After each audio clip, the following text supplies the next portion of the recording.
فأعوذ بالله من الشيطان الرجيم. بسم الله الرحمن الرحيم. ما قدر الله حق قدره إن الله لقوي عزيز.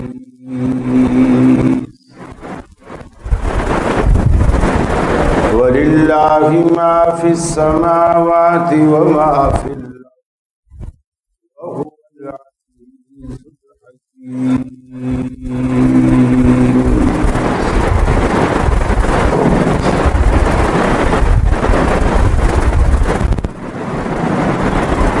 اس دور فتن میں اے لوگو ایمان کی حفاظت لازم ہے. دوزخ سے اگر بچنا ہے ہمیں اللہ کی اطاعت لازم ہے. جو دین میں رکھنا ڈالے گا ہم روکیں گے خواہ کوئی بھی ہو. پھر جان کی حفاظت کیا مانی پھر دین کی حفاظت لازم ہے. جب باطل سر پہ چڑھائے جب باطل حق سے ٹکرائے ایمان والو بے خوف و خطر پھر حق کی حفاظت لازم ہے. بزدل نہ بنو بزدل کے لیے جینا بھی گرا مرنا بھی گرا. جینے کو بھی ہمت لازم ہے مرنے کو بھی جرأت لازم ہے. عزیز ساتھیوں دوستوں اور بزرگوں،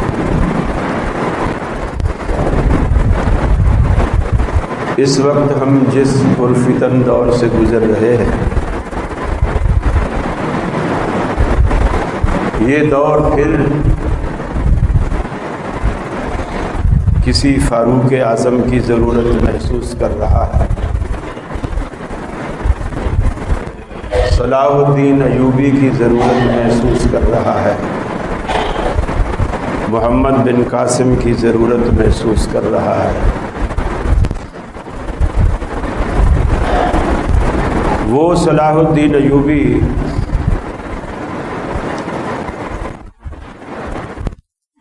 کہ جب سومناتھ کا مندر فتح کیا گیا اور اس میں جو سب سے اور سلطان محمود غزنوی رحمہ اللہ جب سومناتھ کا مندر فتح کیا گیا اور اس میں ایک سب سے بڑی قیمتی مورتی تھی اور اس کو اس قدر اہتمام کے ساتھ مندر میں رکھا گیا تھا کہ برابر پاور کے 4 مقناطیس تھے جو ایک زمین میں تھا ایک دائیں تھا ایک بائیں تھا ایک اوپر تھا. تو وہ اس طرح اس کو بلکہ 6 اور ایک سامنے بھی اور ایک پیچھے بھی اور بغیر کسی رسی کی مدد کے اس مورتی کو بیچ میں معلق کیا گیا. نہ نیچے سے اس کے لیے کوئی سٹینڈ تھا نہ اوپر سے کوئی زنجیر تھی. وہ بیچ میں معلق تھا. وہ جو بت تھا وہ بیچ میں معلق تھا کہ چاروں طرف سے اس کو ہر سمت سے مقناطیس برابر قوت سے اس کو کھینچ رہا تھا. جس قوت سے دائیں والا کھینچتا تھا اسی قوت سے بائیں والا کھینچتا تھا نتیجے. اسی طرح جس قوت سے اوپر والا کھینچتا تھا اسی قوت سے نیچے والا کھینچتا تھا. نتیجے میں وہ بیچ میں رہتا تھا. کسی ایک طرف وہ بڑھتا نہیں تھا. تو دنیا کو پاگل کیا ہوا تھا کہ دیکھو لوگ نہیں مانتے کیا کرامت ہے اس مورتی کی کہ بغیر کسی سہارے کے کڑی. تو جب سلطان محمود غزنوی نے وہ مندر فتح کیا اور اس مورتی کو توڑنے لگا تو اس وقت کے بڑے بڑے راجے جو ہندو تھے، مہاراجے تھے، انہوں نے پیشکشیں کی کہ آپ اس کے بدلے جتنی چاہو دولت لے لو لیکن اسے کچھ نہ کرو. انہوں نے کہا کہ مسلمان بت فروش نہیں ہوتے، بت شکن ہوتے. اگر میں آپ سے پیسے لے لوں تو اس کا مطلب تو یہ ہوا کہ ہم نے بت کو بیچا ہے. ہم بتوں کا کاروبار کرنے والے لوگ نہیں ہیں، ہم مسلمان ہیں، ہم بت شکن ہیں.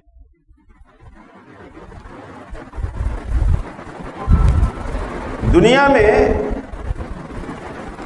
لوگ کبھی کوئی صحابہ کی توہین کا مرتکب ہوتا ہے، کبھی انبیاء کی توہین کا مرتکب ہوتا ہے.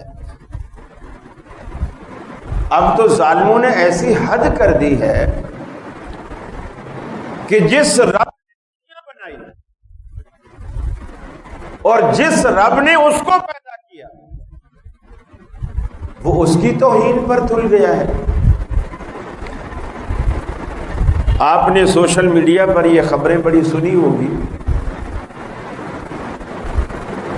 سندھ کا کوئی معروف صحافی ہے، امر جلیل اس کا نام ہے، اور لوگوں نے اب اس کو امر ذلیل کہنا شروع کر دیا. سندھی میں لکھتا ہے، سندھی چینلوں پہ اس کے پروگرام آتے ہیں اور بڑا معروف ہے، اور سندھی ڈرامے لکھتا ہے. سندھ کا بڑا ادیب. اس نے کچھ دن قبل اللہ کے بارے میں بہت ہرزہ سرائی کی. یہ تو اللہ کا حلم اور اس کی اپنی حکمت ہے کہ وہ فوری گرفت نہیں کرتا، آدمی کو ڈھیل دیتا ہے. ورنہ فوری گرفت کرے اللہ اور اس وقت بھونکنے والے کو اسی وقت کتا بنا دے تو اللہ کو کون پوچھنے والا ہے؟ اسی وقت گدھا بنا دے اللہ کو کون پوچھنے والا ہے؟ اللہ پیغمبر کے بارے میں کہتا ہے، پیغمبر کے بارے میں جس سے بڑی ہستی، برگزیدہ ہستی، اللہ کے قریب ترین ہستی اس دنیا میں ہو ہی نہیں سکتی، اس کو اللہ کہتا ہے وَلَوْ تَقَوَّلَ عَلَيْنَا بَعْضَ الْأَقَاوِيلِ لَأَخَذْنَا مِنْهُ بِالْيَمِينِ ثُمَّ لَقَطَعْنَا مِنْهُ الْوَتِينَ فَمَا مِنْكُمْ مِنْ أَحَدٍ عَنْهُ حَاجِزِينَ. فرمایا اگر پیغمبر ہمارے بارے میں کوئی ایسی بات کر دے جو ہم نے نہیں کہی اور وہ کہے کہ اللہ نے کہی ہے، یعنی اللہ پر جھوٹ بولے، پیغمبر اگر اللہ پر جھوٹ بولے جو بات ہم نے نہیں کہی، حالانکہ پیغمبر کبھی اللہ پر جھوٹ بولنا تو بہت دور کی بات ہے، پیغمبر عام زندگی میں بھی جھوٹ نہیں بولتا، اس لیے کہ وہ تقوی کا پہاڑ ہوتا ہے، تقوی کا سمندر ہوتا ہے، پرہیزگاری کا ایک مینار ہے، دنیا کے لیے ایک نمونہ.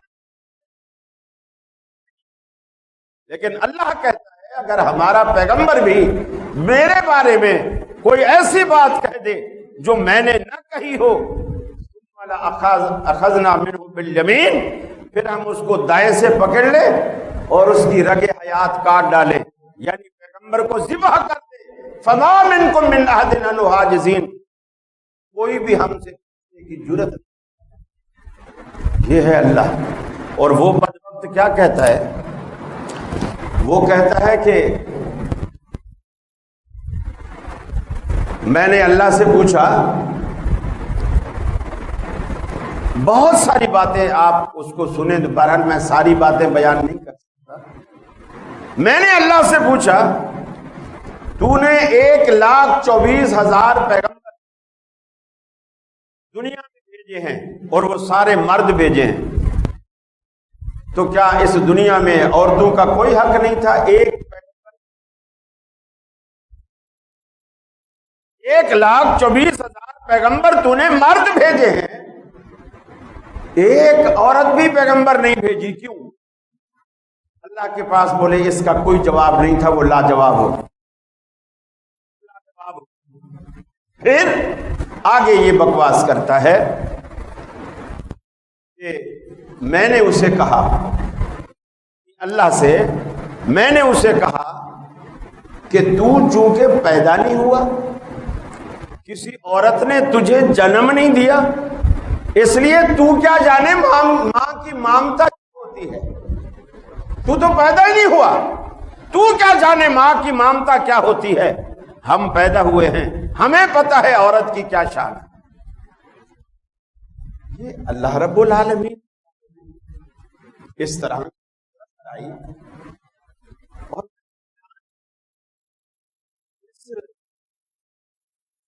سیاست مدینہ میں اگر کوئی بندہ دنیا کی کسی عدالت کے فیصلے کے خلاف منہ کھول لے، فوراً عدالت حرکت میں آتی ہے، جسے آپ لوگ سو موٹو ایکشن کہتے ہیں. عدالت از خود نوٹس لیتی ہے اور اس مجرم کو کیفر کردار تک پہنچاتی ہے جس نے توہین عدالت کی. اور جو پوری کائنات کی سب سے بڑی عدالت ہے، کوئی اس کی توہین کرے، نہ میڈیا حرکت میں آئے، نہ پیمرا حرکت میں آئے، نہ لوگ حرکت میں آئے، کھلے عام جینے کا بھی حق ہو، بولنے کا بھی حق ہو، تقریروں کا بھی حق ہو، اس بڑی عدالت کی توہین کوئی توہین ہی نہیں. اللہ قرآن میں کیا کہتا ہے؟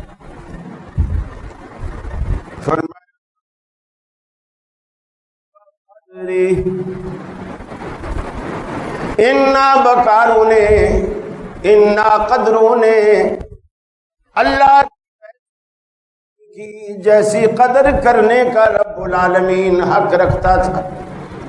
ما قدر اللہ قدر، ان ظالموں نے اللہ کی وہ عزت نہیں کی، وہ توقیر نہیں کی. حالانکہ قرآن کہتا ہے وَلِلَّهِ وَلِلْمُؤْمِنِينَ، اے دنیا والو یہ بات اپنے پلے باندھ لو، اس پوری کی پوری کائنات میں سب سے پہلے عزت کا حقدار اللہ ہے.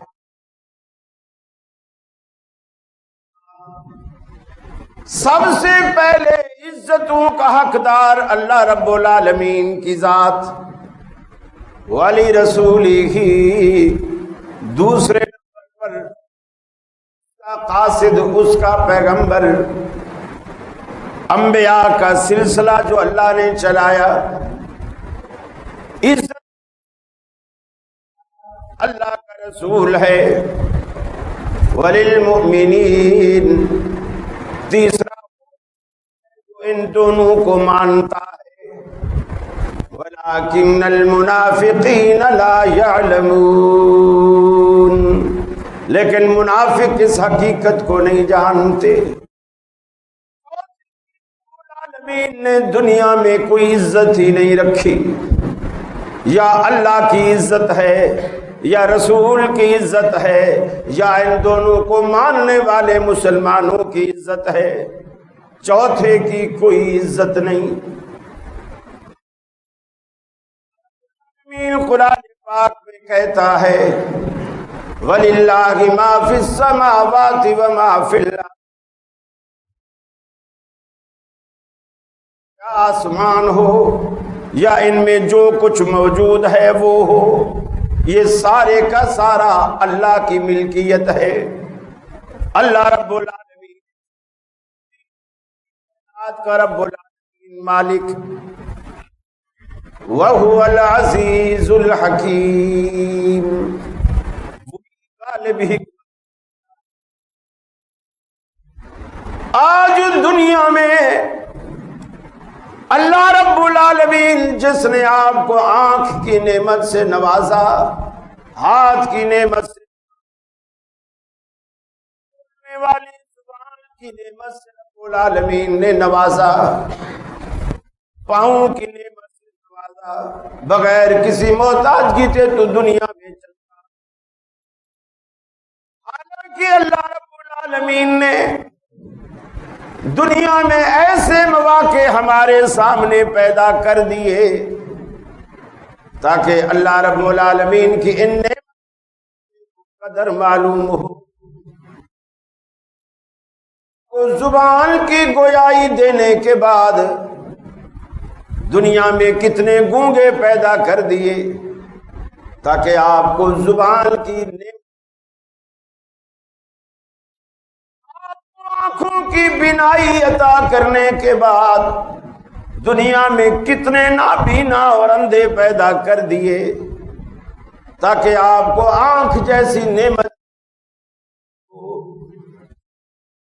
آپ کو کان کی سنوائی عطا کرنے کے بعد دنیا میں کتنے بہرے پیدا کر دیے تاکہ آپ کو کان کی قیمت کی قدر معلوم ہو. آپ کو عقل و خلد کی نعمتوں سے نوازنے کے بعد دنیا میں پاگل مجنوں پیدا کر دیے، دیوانے پیدا کر دیے تاکہ آپ کو عقل جیسی نعمت کی قدر معلوم ہو. ہاتھ کے بعد دنیا میں کتنے لولے لنگڑے اور اپاہج بھی پیدا کر دیے، نعمتوں کی قدر معلوم ہو. آپ کو شباب اور جوانی عطا کرنے میں کچھ کمر جھکے بوڑھے بھی پیدا کر دیے تاکہ آپ کو اس شباب کی قدر معلوم ہو.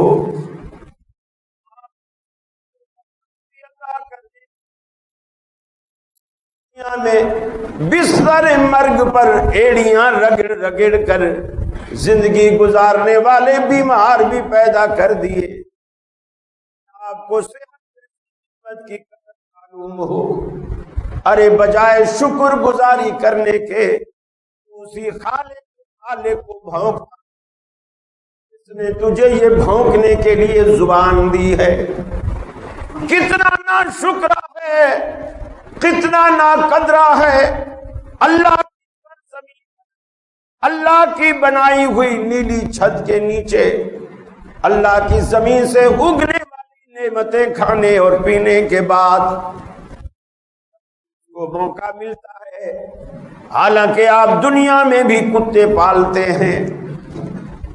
ایک روٹی آدھی روٹی جس کتے کو آپ روزانہ ڈال وہ آپ کو مالک سمجھنے لگتا ہے، آپ کو مالک سمجھنے لگتا ہے. بھی آپ کو اپنے سامنے دیکھتا ہے، تم ہلاتا ہے، سر زمین پہ آپ کے قدموں میں رکھنے کی کوشش کرتا ہے. کبھی بھی آپ کا مالک کو نہیں بھونکے گا، مالک کی طرف سے دشمن پہ بھونکے گا، کبھی مالک کو نہیں بھونکے گا. تم رب کا کھانے کے بعد، رب کا دیا پہننے کے بعد، رب پینے کے بعد، رب کا عطا کردہ یہ جسم حاصل کرنے کے بعد تمہیں جب بھونکنے کا شوق ہوا تو اسی مالک کو بھونکنے لگ گیا. قدر اللہ حق قدر.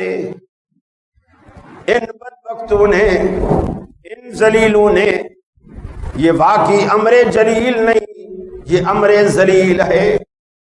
یہ واقعی یہ شخص ذلیل، اللہ رب العالمین کی نافرمانی کرنے والا الگ بات، اللہ رب العالمین پر بھونکنا الگ بات. نافرمانی گناہ کے دائرے میں آتی ہے. ہم سب بے شک بڑے بڑے گناہ ہم سے سب ہوتے ہیں، نافرمانی الگ الگ چیز، اور رب پر بھونکنا، اس کی قدر و منزلت اور اس کی شان میں کوئی حرف لانا، یہ دوسری بات۔ گناہ تو مسلمان کرتا ہے، مسلمان کفر نہیں کرتا۔ گناہ مسلمان کر سکتا ہے لیکن مسلمان کفر نہیں کرتا۔ اور اس قدر تعجب ہے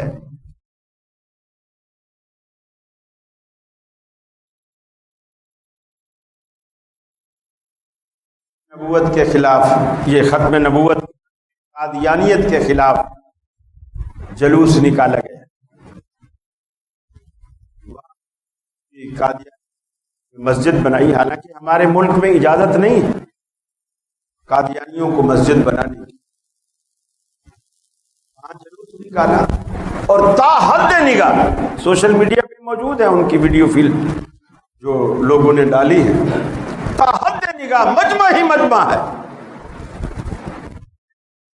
تو بکاؤ میڈیا ہے، ایک جھلک بھی اس نے نہیں دکھائی، ایک جھلک، کیونکہ وہ ختم نبوت کے حق میں ہے اور قادیانیوں کے خلاف۔ اس قدر ظلم،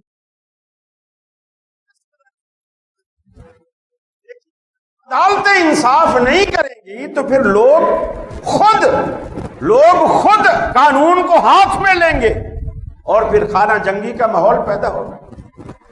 2 دن 3 دن پہلے جھنگ میں ایک واقعہ ہوا، کسی ذاکر نے کسی صحابی پر بھونکا، وہ نعوذ باللہ من ذالک بدتمیزی کی گالیاں دی صحابہ کرام، تو وہیں ایک صاحب دکان پہ بیٹھے ہوئے تھے، مشتعل ہو گئے۔ دیہاتوں میں تو یہ چیزیں کلہاڑیاں، چھریاں، یہ چیزیں عام لوگوں کے پاس ہوتی ہیں۔ اس کو کوئی کلہاڑی ہاتھ میں نظر آئی اور اس نے کلہاڑی اٹھائی، اور وہیں سڑک کے اوپر، ویڈیو وائرل ہے، نظر آ رہی، سڑک کے اوپر ہی اس نے کلہاڑی کے وار کر کے بات۔ جب عدالتیں فیصلہ نہیں کرتی تو پھر لوگ قانون کو ہاتھ میں لیتے ہیں،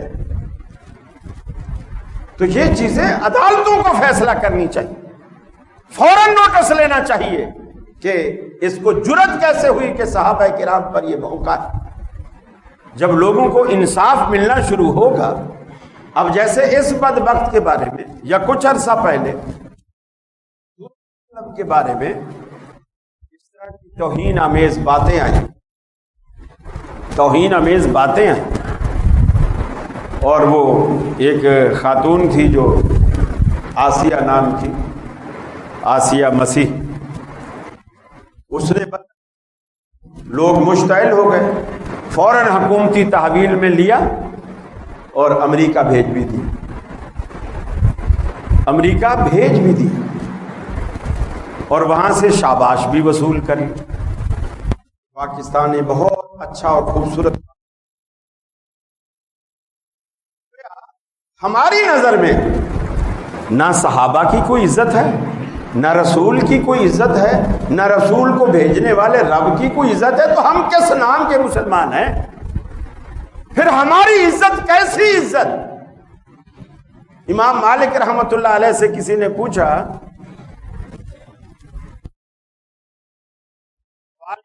کہ اگر کوئی شخص کسی صحابی کی توہین کرتا ہے یا نبی پاک کی توہین کرتا ہے، ہمارے پاس بدلہ لینے یا انتقام لینے کی کوئی طاقت یا پاور نہیں، یعنی ہم کمزور لوگ ہیں۔ امام مالک سے اس نے مسئلہ پوچھا، اگر کوئی شخص صحابہ کو یا نبی کریم صلی اللہ علیہ وسلم کی توہین کرتا ہے اور ہم اپنی کمزوری کی وجہ سے اس کا بدلہ بھی نہیں لے سکتے، تو ہم کیا کریں؟ امام مالک رحمۃ اللہ علیہ رو پڑے، ہمیں زندہ رہنے کا کوئی حق نہیں، جب ہم اپنے نبی کی رسالت اور ناموس پر بھی ہم اپنی جان کا نذرانہ پیش نہیں کر سکتے تو پھر ہم کاہے کے مسلمان ہیں؟ پھر ہماری زندگی کا کیا مقصد ہے؟ ہم کس لیے زندہ ہیں؟ صحابہ کرام ذرا سی کوئی بات خلاف ذرا سی کوئی بات سن نہیں سکتے تھے، ذرا سی کوئی بات نہیں سن سکتے، سن کے ڈکار لے لیتے ہیں، وہ بات ہمیں ہضم کس طرح ہضم ہو جاتی ہے اور کیوں ہضم ہو جاتی ہے؟ سچی بات یہ ہے، یہ بات اس بات کی دلیل ہے کہ ہم مسلمان ہی نہیں رہے، ہمارے اندر سے وہ غیرت، ایمانی حمیت وہ نکل چکی۔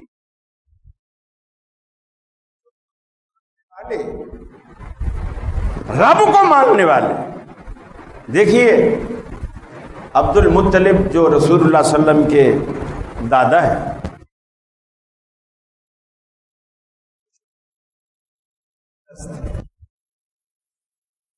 اونٹ تھے۔ ابرہ جب آیا نا، ابرہ نے یہ جو اونٹ چل رہے تھے ان سارے اونٹوں کو اپنے قبضے میں لے لیا، اور وہ آیا تھا بیت اللہ پر حملہ کرنے کے لیے۔ ابھی حملہ کیا نہیں، حملہ کرنے کا ارادہ ہے لیکن ابھی حملہ کیا نہیں۔ عبد المطلب کے جو جتنے اونٹ تھے وہ سارے اپنے قبضے میں لے لیے۔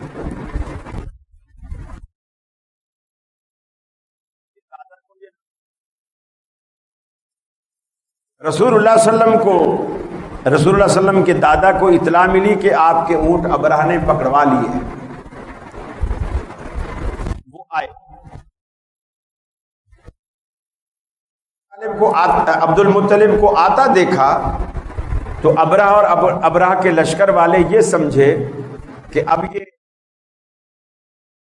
کی بات کرے گا اور کہے گا کہ بیت اللہ پر تم حملہ نہ کرو، بھلے میرے اونٹ لے جاؤ، یہ لے جاؤ، فلانا لے جاؤ، تو ہم سے کوئی ایسی لین دین کی کوئی بات کرے گا۔ لیکن جب عبد المطلب آئے انہوں نے بیت اللہ کی کوئی بات نہیں، انہوں نے صرف اپنے اونٹوں کی بات کی۔ دیکھیے وہ مشرک تھا لیکن اللہ پر اس کا یقین اور توکل دیکھیے اس بات سے، مشرک ہونے کے باوجود نبوت سے پہلے کی بات۔ اس نے ابرہ سے کہا کہ تم نے میرے اونٹ اپنے قبضے میں کر لیے، واپس کرو۔ اس نے کہا تعجب ہے، یہ تھے تم بیت اللہ پہ حملہ کرنے سے ہمیں روکو گے چونکہ تم متولی ہو بیت اللہ کے، اور بولو گے میرے اونٹ لے جاؤ، بیت اللہ پہ حملہ نہ کرو۔ تم تو بیت اللہ کی بات ہی نہیں کر رہے، اپنے اونٹوں کی بات کر رہے۔ انہوں نے ایک جملہ کہا، انہوں نے کہا ابرہ یہ اونٹ میرے ہیں، اونٹ میرے ہیں، اس لیے میں اپنے اونٹوں کی بات کر رہا ہوں۔ یہ بیت اللہ یہ میرا گھر نہیں ہے، یہ جس کا گھر ہے نا وہ اپنے گھر کی حفاظت کرنا جانتا ہے، اس کے لیے مجھے سفارش کی ضرورت نہیں ہے، وہ اپنے گھر کی حفاظت کرنا جانتا ہے۔ یہ کہہ کر وہ اپنے اونٹ لے کر روانہ ہوئے، اور ابرہ نے طیش میں آ کر جب بیت اللہ پہ تو اللہ یہ جو آپ کے اندر علاقے میں پائی جانے والی چڑیا ہے، چڑیا سے بھی ایک چھوٹا پرندہ ہے، بہت ہی نفیس پتلا لیکن پھرتیلا بہت، اس کو کہتے ہیں ابابیل۔ حرم میں اوپر اڑتے ہوئے نظر آتے ہیں، چھٹ کے جو اڑتے ہوئے نظر آتے ہیں کہ ادھر جاتے ہیں ادھر جاتے ہیں، ایسا لگتا ہے جیسے آج بھی خدائی فوج یہ بیت اللہ کی حفاظت پہ معمول۔ اللہ نے ان ابابیلوں کے لشکروں سے، ہاتھیوں کے لشکروں کو ایسا مارا اس لیے کہ وہ رب ہے۔ چونچ میں کنکری اٹھا کے لاتی تھی وہ چڑیا، اونچائی پہ جا کے اس کو گراتی تھی، اور وہ اتنے جھنڈ کے جھنڈ تھے، وہ تو ایسا ہو گیا جیسے کنکروں کی بارش ہو رہی ہے، اور وہ اتنی اسپیڈ سے وہ کنکر نیچے آتا تھا جیسے کسی نے بندوق میں سے بندوق کی گولی فائر کی ہو، اتنی تیزی سے ہاتھی کی کمر پہ لگتا تو نیچے پیٹ سے نکل جاتا، یعنی جیسے گولی وار کرتی ہے، اثر کرتی ہے کہ سینے سے داخل ہوگی تو کمر سے نکل جائے گی، سیم اسی طرح، اور ہاتھیوں کا لشکر تو ڈھیر ہو گیا، وہیں بھوت بن گیا۔ الم تر کیف فعل ربک باصحاب الفیل الم یجعل کیدہم فی تضلیل وارسل علیہم طیرا ابابیل ترمیہم سے مار مار کے، چھوٹے چھوٹے کنکروں سے، چڑیوں سے مروایا۔ نمرود کو مچھر سے مروایا، مچھر سے۔ مچھر پھر بھی نظر آتا ہے، مچھر پھر بھی نظر آتا ہے، اور آج کی اس گستاخ دنیا کو اللہ رب العالمین کرونا سے مار رہا ہے، جو نظر بھی نہیں آتا، نظر بھی نہیں آتا۔ مچھر تو نظر آتا ہے نا، نمرود کے ناک میں گھسا، دماغ میں گیا تو پریشان ہو گیا، لوگوں کو کہتا تھا سر میں جوتے مارو، وہ سمجھتا تھا جوتا مارنے سے مچھر مرے گا، وہ تھوڑی دیر زوں زوں بند کر دیتا تھا، جیسے جوتا پڑتا زوں زوں بند کر دیتا۔ اللہ نے ایسا ذلیل کر کے اسے مارا، اور آج کرونا سے مار رہا ہے۔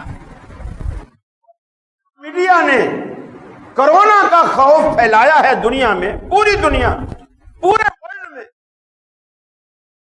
جراثیم کا جو خوف میڈیا نے پھیلایا ہے نا، لوگ اگر اتنا ڈر خوف دوزخ کا پھیلایا ہوتا نا تو آج سارے نمازی ہوتے، آج سارے نمازی ہوتے۔ یہ اللہ کی طرف سے عذاب ہے۔ یہ جو لانگ مارچ کرنے والی آنٹیاں ہیں، جو میں نے گزشتہ جمعہ بھی عرض کیا تھا، جو اتنی بے شرمی اور بے حیائی اور ڈٹائی کے ساتھ شلواریں اور بریزر اتار کے تاروں پہ لٹکائے ہوئے تھے، اگر یہ پہلے سے حیادار ہوتی، پردے کرتے، تو آج ان کو ماسک سے اپنے منہ نہیں چھپانے پڑتے۔ اللہ سب کچھ کرانا جانتا ہے، طاقت سے، قوت سے۔ اللہ جس کا نام رب ہے، 99,000 بچے بنی اسرائیل کے فرعون نے قتل کروائے، 99,000 بچے، نرینہ اولاد، جس کے گھر لڑکا پیدا ہوتا قتل کروا دیتا، اور جس بچے کے لیے قتل کروائے وہ اس بچے کو اللہ نے فرعون کے گھر میں کہ میرا نام بھی رب ہے، میرا نام بھی رب ہے۔ 1,000 موسیٰ علیہ السلام کی وجہ سے قتل ہوئے، اور جس کی وجہ سے بچے مارے جا رہے ہیں وہ بچہ فرعون جس کو کہتے ہیں رب۔ رب سے پنگا نہ لو، رب سے مقابلہ نہ کرو، رب کے مد مقابل کھڑے نہ ہو، وہ رب کو نہ بھونکو، ورنہ وہ زبان کسی بھی طرح، اس کی اپنی حکمتیں ہیں، وہ زبان کاٹ بھی سکتا ہے۔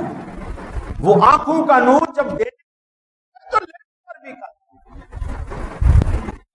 آپ کے کانوں کی سنوائی دینے پر قادر ہے تو لینے پر بھی قادر، آپ کو لنگڑا فالج زدہ کر کے دنیا کے سامنے پھینک دے، کوئی کچھ نہیں کر سکتا۔ رب اس بات پر قادر۔ خوف کرو، اللہ کے عذاب سے ڈرو، کو راضی کرو۔ اللہ ایسی ذات ہے، اس کے آگے جتنا اکڑو گے اللہ ذلیل کرے گا، اور اس کے آگے جتنا عاجزی کرو گے اللہ عزتیں دے گا۔ آپ اس کے آگے جتنا زمین پہ سر رکھو اللہ آپ کے سر کو دنیا میں عزت دے گا، وقار دے گا۔ یہ ہے میرا بندہ جو مجھ سے ڈرتا ہے، میرے سامنے گرتا ہے، گڑ گڑاتا ہے، روتا ہے، غلطی ہو جائے مجھ سے معافیاں مانگتا ہے، ادائیں بڑی۔ اور ایسے لوگوں سے جو لوگ رب کو بھونکتے ہیں، وہ معاشرے میں ادیب، پڑھے لکھے، قلم کار، قلم نگار، نثر نگار کہلانے کا حق نہیں رکھتے، وہ رذیل ہیں، وہ ذلیل ہیں، اور اللہ ان کو ذلیل و خوار کرے گا۔ ہمارا حکومت پاکستان سے مطالبہ ہے ایسے لوگوں کو لگام بھی دی جائے اور ایسے لوگوں کو قرار واقعی سزا دی جائے جو اپنے خالق اور مالک اور رازق کو بھونکتے ہیں۔ اللہ سے دعا ہے اللہ رب ہمیں ہر قسم کی بغاوت سے بچائے، اور اللہ رب العالمین اپنی عزت اور محبت اور تکریم اور اپنے رسول کی عزت محبت اور تکریم اور صحابہ کرام کی عزت محبت اور تکریم ہمارے دلوں میں پیدا فرمائے۔ وآخر دعوانا الحمدللہ رب العالمین۔